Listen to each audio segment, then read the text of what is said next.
Nothing says summer or Father's Day like ribs on the barbecue. I get a little intimidated, Eric, when it comes to, first of all, just selecting ribs. How do you pick a good rack of ribs? Well, a good selection of ribs, you want them thicker. These here are very thick ribs, very deep. And the trick to ribs is you braise them ahead of time. So you take your favorite sauce, you're gonna put them in the oven at home, you're gonna cook them thoroughly through, and then what we do in the barbecue, you just warm them back up and you crisp them up. Nice. Now you talk about low temperature, like 200 degrees. 200, you need a lovely barbecue sauce, you're gonna wrap them, and then you slowly cook them for hours. You don't boil them, you don't do anything like that, you want the flavors in. So all those oils go into your sauce, and look at the caramelization you get. When you say flavors and oils, that's a really nice way of not scaring off the ladies by saying the fat. The fat, yes.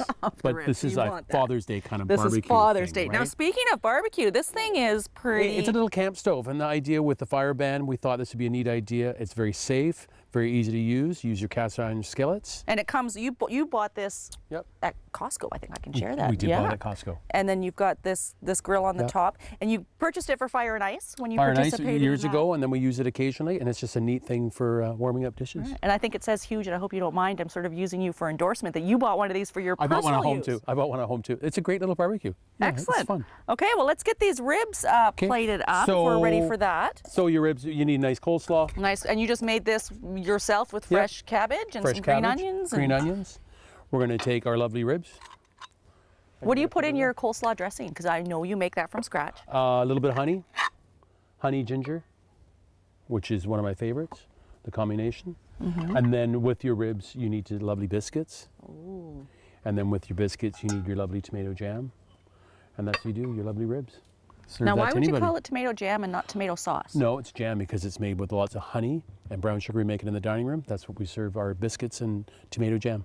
Okay. It's delicious. It really is. And I'm going to grab some asparagus. Okay, asparagus. Nice and thin. Yeah, now, nice the thin asparagus are going to be less bitter. Is that true? Okay. And that goes on there because you have to have those flavors. Asparagus season right now. Okay, I think we've just upped the notch for what barbecues are going to look like at my house. Now, are some of these items on the menu for the Father's Day brunch? No, it'll be brunch items. We'll have pork ribs for sure. Pork ribs for sure. And we'll have oysters. Oysters. Okay, we're going to talk a little bit more about the oysters when we come back. Tigh-Na-Mara is hosting Father's Day brunch. You do need to make a reservation.